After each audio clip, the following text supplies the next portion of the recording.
And not far from there in Chatham, Massachusetts, Mike Seidel is reporting live. Mike, what are conditions like? Well, Brett and John, it's obviously going downhill pretty quickly here. A squall has moved on through. We've had gusts here at least 40 miles an hour. And as we pan over towards the trees, you can see how they're bending there as these squally weather bands come in off the fringe effects of Edouard.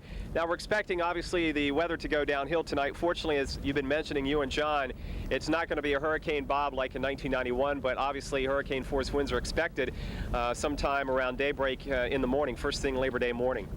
Yes, I think so, but again, with the center going to the southeast, the winds aren't going to be as strong there as they would have been otherwise.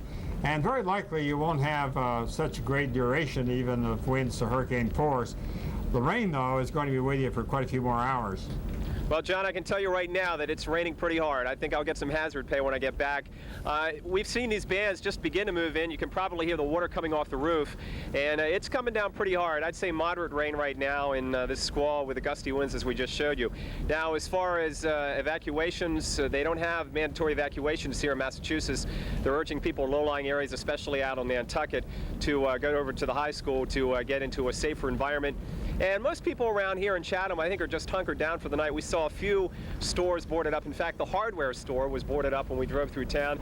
And people, I think, are feeling kind of at ease, probably because they know this is going to be a stormy night, but it's not going to be a devastating storm, hurricane like we saw back in '91 with Bob.